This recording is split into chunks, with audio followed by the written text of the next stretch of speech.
रोज इस शहर की सड़क पर एक जंग लड़ी जाती है। यहाँ जिंदगी दांव पर लगती है और किस्मत ताश खेला करती है। जो शाम ढले घर लौटा है सही सलामत वही सिकंदर, वरना ये सड़कें यकीन मानिए किसी का इंतजार नहीं करती। देखिए, शायरी मैंने ऐसी मूड बनाने के लिए नहीं सुनाई। ये हमारे देश की हर उस सड़क की सच्ची कहानी है जिस पर आप और मैं रोज निकलते हैं। हमारे यहाँ घर से बाहर कदम रखना कोई हल्की फुल्की बात नहीं है भाई साहब, ये एक पूरा मिशन है। और अगर आप शाम को बिना किसी खरोच के सही सलामत घर पहुंच जाते हैं तो सच बताओ मन ही मन थोड़ा गर्व होने लगता है। आज फिर बच गए वाली एक अलग ही फीलिंग आती है। यही हमारे यहाँ सबसे बड़ी जीत मानी जाती है कि आज कुछ हुआ नहीं। अब जरा एक पल के लिए अपने शहर की किसी आम सड़क को आंखों के सामने लाइए। 50-60 फुट की सड़क होगी, दोनों तरफ चलने वाली, लेकिन उसकी एक पूरी लेन तो पार्किंग ने हमेशा के लिए हथिया रखी है, जैसे उसका लाइफ टाइम का किराया चुका दिया हो। जो थोड़ी बहुत जगह बचती है उसमें एक साथ कार, बाइक, बस, ट्रक, साइकिल, रिक्शा, पैदल चलने वाले लोग चल रहे होते हैं। और इन सबके बीचों बीच पूरे इत्मीनान से बैठी हुई एक गाय, जिसके चेहरे पर इतना कॉन्फिडेंस होता है कि लगता है सड़क उसी के नाम पर है। फुटपाथ की तो बात ही छोड़ दीजिए, या तो होगा नहीं, और अगर गलती से होगा भी तो उस पर चाट का ठेला या किसी की दुकान जमी होगी। यही है हिंदुस्तान के हर शहर की सबसे आम तस्वीर। अब बाहर के लोग जब ये सब देखते हैं ना तो इसे एक बड़ा सा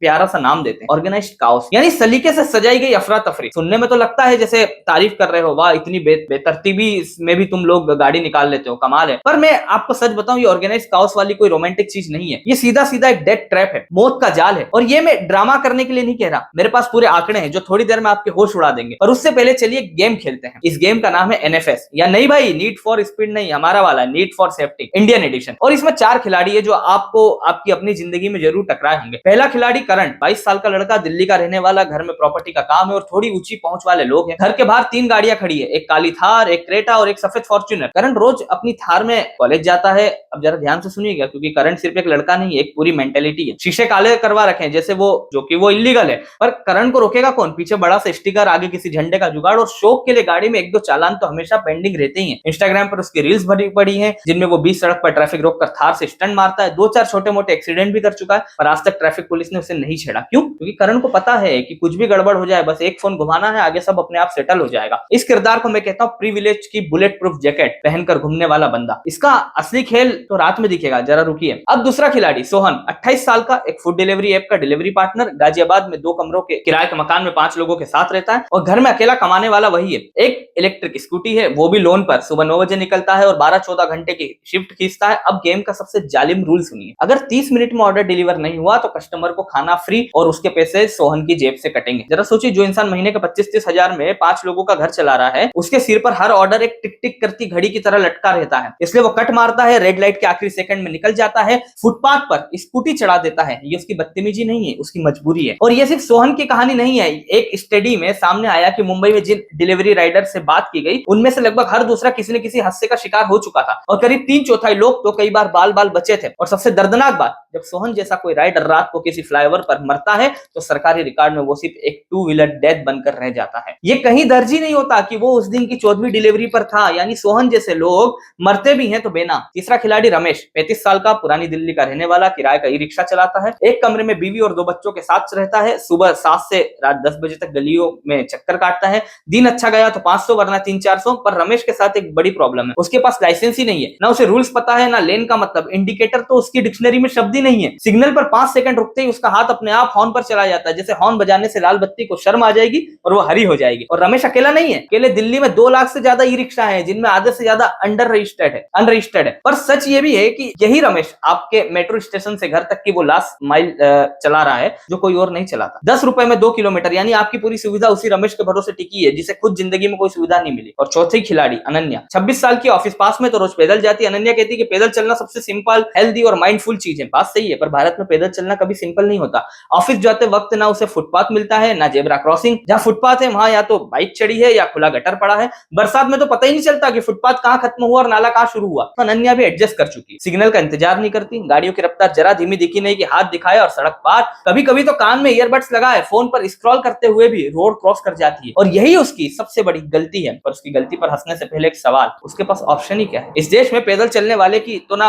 इंफ्रास्ट्रक्चर में, ना बजट में, ना किसी ड्राइवर की नजर में कोई गिनती नहीं है। जबकि हकीकत यह है कि सड़क हादसों में मरने वालों में हर 5वां इंसान पैदल चलने वाला होता है। और यहीं से कहानी दिलचस्प होती है, क्योंकि ये चारों अलग अलग किरदार नहीं है, ये एक ही सड़क पर एक ही वक्त पर टकराने वाले हैं। सुबह के 9:30 बजे का सीन इमेजिन कीजिए। करण एज यूजुअल स्पीड में थार दौड़ा रहा है, उसके लिए रेड लाइट एक मशवरा है, हुक्म नहीं। सोहन को टाइमर मार रहा है तो वो करण की गाड़ी के सामने से कट मारता है। रमेश को पता ही नहीं कि एक लेन में चलना क्या होता है, तो सवारी दिखते ही बीच सड़क में मुड़ जाता है। और अनन्या बिना सिग्नल देखे फोन में सिर घुसाए सड़क पार करने उतर जाती है, चारों एक साथ एक ही पॉइंट पर। अब कोई किसी को साइड नहीं देगा, कोई किसी को पहले नहीं निकलने देगा, क्योंकि हम सबके अंदर एक गहरी बात बैठी है कि मेरा टाइम सबसे कीमती है, बाकी सब वेट कर सकते हैं। नतीजा घंटों का जैम, कान फाड़ते हॉर्न्स और उस जैम में फंसे हर इंसान का ऊपर चढ़ता ब्लड प्रेशर। पर अब आता है इस पूरी कहानी का सबसे मजेदार और सबसे गहरा हिस्सा, और वो है पर्सपेक्टिव का खेल। गौर से देखिए, जब अनन्या पैदल चल रही थी तो उसे बाइक वालों पर गुस्सा आ रहा था, ये फुटपाथ पर क्यों चढ़ रहे हैं। पर वही अनन्या जब कैब में बैठ जाएगी और कोई पैदल आदमी सड़क पार करेगा तो झट से बोलेगी, अरे ये ऐसे कैसे क्रॉस कर रहा है, मरना है क्या इसे। वही अनन्या रिक्शे में होगी तो सोचेगी बेचारे को कोई निकलने नहीं दे रहा, और बस में बैठी होगी तो कहेगी ये रिक्शे वाले तो कहीं से भी घुस जाते हैं।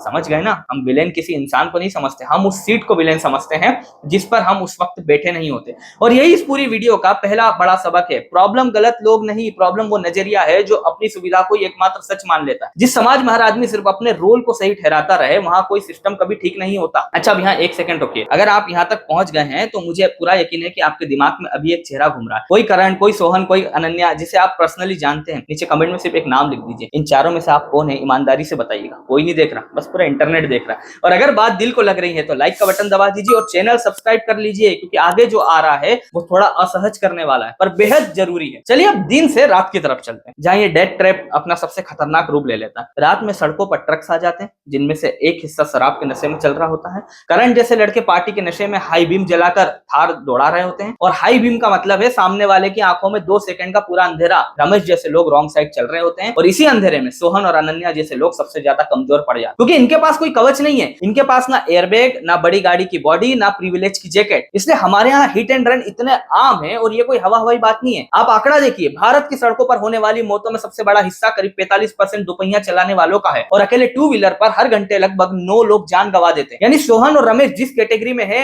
वो मौत की लिस्ट में सबसे ऊपर है। अब असली विलेन पर आते हैं, जिसे हम अक्सर देख नहीं पाते। हम सोचते हैं कि भैया प्रॉब्लम जो है गलत लोग हैं, पर क्या हो अगर मैं कहूं कि असली प्रॉब्लम सिस्टम है, और लोग तो बस उसी सिस्टम का आईना है। जरा ये सुनिए, साल 2023 में भारत में करीब 4,80,000 सड़क हादसे हुए, जिनमें लगभग 1,73,000 लोगों की जान चली गई। ये अब तक का सबसे बड़ा आंकड़ा है, और इनमें से 2/3 से ज्यादा मरने वाले 18 से 45 साल के थे। यानी देश की सबसे जवान, सबसे कमाऊ उम्र ये सिर्फ मौतें नहीं है, ये लाखों घरों की टूटी हुई रीढ़ है। और मौत की सबसे बड़ी वजह कोई भूत प्रेत नहीं है। करीब 68% मौतों के पीछे सिर्फ एक चीज है, तेज रफ्तार, ओवर स्पीडिंग। और एक आंकड़ा जो सच में झकझोर देता वो है अकेले 2023 में 54,000 से ज्यादा लोग सिर्फ इसलिए मरे क्योंकि उन्होंने हेलमेट नहीं पहना था। 54,000, एक पूरा छोटा शहर सिर्फ एक हेलमेट की वजह से। और यहीं से निकलता है दूसरा सबक, जो हेलमेट या सीट बेल्ट आप अरे थोड़ी दूर तो जाना है कहकर छोड़ देते हैं, वो थोड़ी दूरी किसी के लिए जिंदगी की आखिरी दूरी बन जाती है। ये सबसे सस्ता इंश्योरेंस है जो हम मुफ्त में भी नहीं लेते। अब एक कड़वा सच जो शायद आपके अपने शहर का हो, देश की राजधानी दिल्ली को रोड यूजर्स के लिए सबसे असुरक्षित शहर पाया गया है, जहां 2023 में औसतन हर दिन करीब 4 लोगों की सड़क पर जान गई।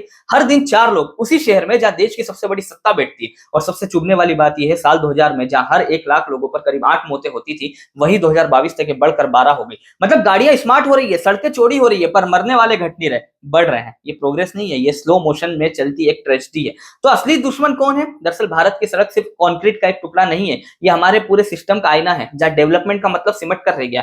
फ्लाईओवर के रिबन कटिंग और 3D ड्रोन व्यू वाले एनिमेशन तक जो हर महीने वायरल हो जाते हैं। हर महीने नया एक्सप्रेसवे अनाउंस होता है, चमकता हुआ प्रेजेंटेशन दिखाया जाता है, पर जो सड़कें ऑलरेडी बनी हैं उनके गड्ढे कौन भरेगा साहब? वो खुला मैनहोल किसकी लिस्ट में है? हमें सपना उस चीज का दिखाया जाता है जो अभी बनी ही नहीं, और जो अभी है उसका हाल पूछने वाला कोई है ही नहीं। पर सिर्फ सिस्टम को गाली देकर बच निकलना भी बेईमानी होगी, क्योंकि इस गेम में हम भी खिलाड़ी हैं, सिर्फ तमाशबीन नहीं है। हम खुद फुटपाथ पर स्कूटी चढ़ाते हैं और फिर उसी फुटपाथ के ना होने पर सिस्टम को कोसते हैं। हम हेलमेट को लुक खराब करने वाली चीज समझते हैं, हम रेड लाइट को अपनी सुविधा के हिसाब से मानते हैं, और कोई गिर जाए तो रुकने की बजाय कहते हैं देखकर नहीं चलते क्या? जैसे गड्ढा उसने खुद खोदा। यही तीसरा सबक छिपा है, बदलाव सिर्फ ऊपर से नहीं आएगा, सिस्टम को अपना काम करना है, पर हमें भी अपना काम करना पड़ेगा, क्योंकि रूल्स तोड़कर जो 2 मिनट बचते हैं वो किसी की पूरी जिंदगी से सस्ते नहीं होते। और चौथी सबसे बड़ी बात, जिन देशों ने लड़ाई जीती है, जैसे स्वीडन जिसका विजन 0 मॉडल मशहूर है, उन्होंने एक बुनियादी बात मानी कि इंसान गलती करेगा ही, इसलिए सड़क को इस तरह बनाओ कि एक छोटी गलती सीधे मौत में ना बदले। हमारे यहाँ ठीक उल्टा है,